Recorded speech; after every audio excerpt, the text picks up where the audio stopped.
Et à présent, mesdames et messieurs, nous passons en direct de notre débat principal, centré toujours sur comment aidons-nous les jeunes pour profiter des vacances et surtout pour travailler dans le développement, pour plutôt travailler dans les actions caritatives, l'Alliance nationale et la communication sociétale. Pour cela, nous avons le plaisir d'accueillir au bout du fil le Dr Sahar Chawqi, qui est professeur de développement humain. Bonjour, Dr Sahar. Bonjour, c'est Sahar Talat. Ah, je m'excuse, Dr Sahar Talat, professeur de développement humain et de médias numériques, si je ne me trompe pas. Oui. Parfait, Bonjour, alors. ça va, bonne fête. Merci à vous, alors bonne fête à vous également. Quand on parle des jeunes et comment peuvent-ils quand même profiter de leurs projets, de leurs vacances en menant des projets sociétals et caritatifs, comment voyez-vous cela? Je vois par exemple surtout pendant les fêtes, je vois bien plein de jeunes qui sont en train de sortir en ce moment en groupe. Ils sont en train aussi de célébrer les fêtes d'une façon numérique et moderne parce que ils sont tous en train de créer leur zone et leur communauté dans le monde virtuel. Donc c'est un peu différent que à notre âge, par exemple, d'aller Oui. sortir, de nous rencontrer et de rester, par exemple, en groupe dehors, aller au cinéma et tout ça. Donc peut-être ils sont en train, un groupe des jeunes qui sont en train de le faire, mais ils sont en train de le célébrer dès leur point de vue. Par exemple, c'est la génération Z, donc ils sont différents. La plupart des jeunes, ils sont totalement différents que des autres générations. Oui, quand on parle également de l'effet des travaux caritatifs et des travaux sociétals sur le développement du caractère des jeunes. Oui, je trouve par exemple qu'il y a beaucoup des jeunes qui sont en train de participer dans des associations non gouvernementales, comme vous savez.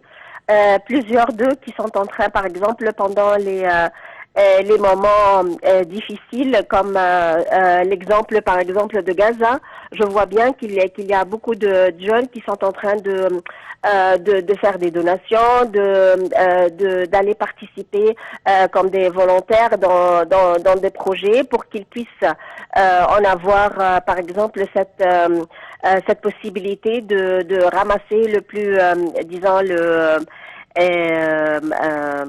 si je peux dire par exemple de travailler avec leurs travaux volontaires. Donc ils sont en train d'aider la société et surtout les associations non gouvernementales de se propager dans la société aussi, de changer un peu les points de vue et les conceptions de participation et d'inclusivité dans la société.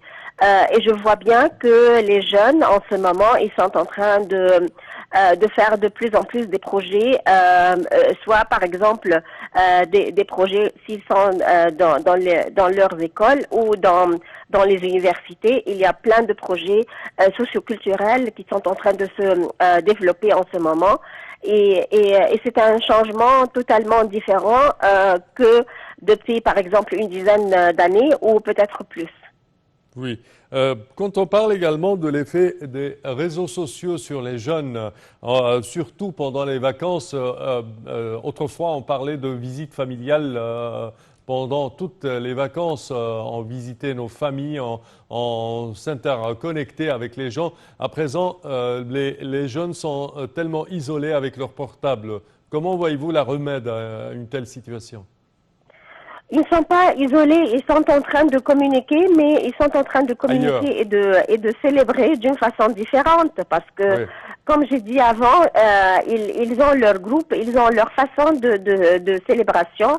ils sont devenus de plus en plus peut-être isolés du point de vue socioculturel parce que, par exemple, d'aller sortir, de voir les parents, de voir la famille, de se réunir comme d'habitude, par exemple, d'aller manger ou d'être invité dans la famille ou dans la grande famille chez les grands-parents. Ce n'est pas devenu quelque chose de, disons, d'être connecté avec eux parce que ils voient bien que ils sont nés dans ce monde, donc ils sont tout le temps attachés. Il y a des familles qui sont en train d'en avoir, par exemple, des vacances, des cellulaires et en train de, par exemple, de rester en famille un peu avec leurs enfants, mais c'est trop difficile pour des autres jeunes parce que vous savez bien qu'en ce moment, on a des problèmes sociaux de l'attachement assez, disons, avec une connexion très collée avec les cellulaires. Donc, je trouve d'une façon, il y a et aussi entre disons, le niveau de l'attachement des jeunes. Il y a un niveau qui est extraordinaire, ça veut dire qu'il dort avec le cellulaire dans la main. On peut pas dire qu'ils sont malades, ils sont pas malades, mais ils sont en train d'utiliser la technologie d'une façon différente parce que ils sont nés dans ce monde. Donc, peut-être pour les parents, c'est un peu difficile pour eux de percevoir cette idée. Et il y a d'autres qui sont en train de faire cet équilibre entre la vie sociale, d'aller sortir, de célébrer, d'en avoir beaucoup plus de perspectives différentes, et dans les comme nous sommes en train maintenant de voir, nous sommes en train de fêter le Eid al-Fitr et il y a plusieurs qui sont en train de sortir, par exemple le Nil pour des générations. Ici en Égypte, c'était le lieu sacré où tout le monde allait au moins passer devant le Nil pendant les fêtes. Mais pour cette génération, je pense pas que c'est la même chose. Peut-être ils sont en train de passer là-bas, mais ils font le selfie, ils sont en train d'être beaucoup plus connectés. Ils sont toujours en direct où ils sont. Donc c'est différent. Leur célébration est totalement différente. Parfait, Dr Sahel Talat. Nous tenons à vous remercier énormément de vos explications. Je répète que vous êtes professeur de médias numériques. Merci à vous. Chers téléspectateurs, malheureusement, notre temps arrive à bout. Au terme de cette édition, je tiens à vous remercier d'avoir été des nôtres et je vous souhaite toujours de passer les moments les plus agréables sur Nile TV International. Au revoir.